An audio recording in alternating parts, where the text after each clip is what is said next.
бахшида ба рӯзи кормандони мақомоти андоз дар толори раёсати андоз дар шаҳри Душанбе маҷлиси тантанавӣ доир гардид, ки дар он муовини раиси шаҳри Душанбе Нурҷаҳон Исмоилзода, масъулини кумитаи андози назди ҳукумати ҷумҳурии Тоҷикистон, роҳбарият ва кормандони раёсати андоз дар шаҳри Душанбе ва нозироти андоз дар ноҳияҳои пойтахт иштирок намуданд. Фаъолияти мақомоти андоз, ки ба яке аз соҳаҳои муҳимтарини ҳаёти мамлакат, таъмини қисми даромади буҷети давлатӣ, мусоидат ба рушди соҳибкорӣ ва саҳм гузоштан дар пешрафти соҳаҳои иқтисодию иҷтимоии мамлакат нигаронида шудааст, хеле муҳим арзёбӣ гардида, аз ҳар корманди мақомоти андоз масъулияти баланд ва дониши замонавӣ талаб менамояд. Имрӯзҳо фаъолияти мақомоти андоз дар шароити беҳтарини хизматӣ ба роҳ монда шуда, таи солҳои охир бо дастгирии ҳукумати ҷумҳурии Тоҷикистон, биноҳои маъмурии раёсати андоз дар шаҳри Душанбе, нозиротҳои андоз дар ноҳияҳои Исмоили Сомонӣ, Сино ва Шоҳмансур ба истифода дода шуда. Биноҳои маъмурии мазкур бо инфраструктури замонавӣ ва технологияҳои муосири иттилоотиву барномавӣ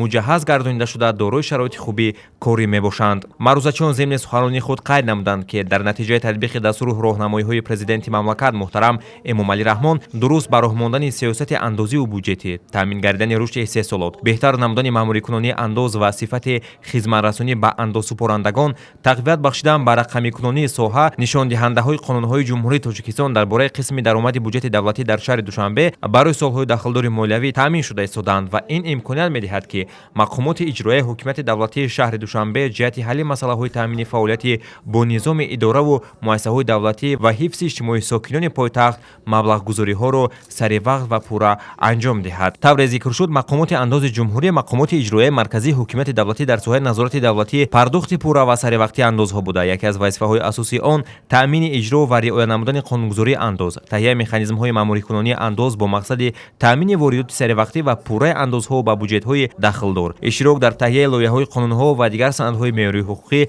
доир ба масъалаҳои андозбандӣ, аз ҷумла шаҳрномаҳо бо дигар давлатҳо, ба андозсупорандагон тавзеҳ додани ҳуқуқу ӯҳдадориҳояшон ва саривақт огоҳ намудани андозсупорандагон оид ба тағйирот дар қонунгузории андоз маҳсуб мешавад. Дар идомаи ҷаласаи тантанавӣ ба муносибати рӯзи кормандони мақомоти андоз, сипосномаҳои мақомоти иҷроияи ҳокимияти давлатии шаҳри Душанбе ба роҳбарият ва як қатор кормандони раёсати андоз дар шаҳри Душанбе тақдим карда шуд.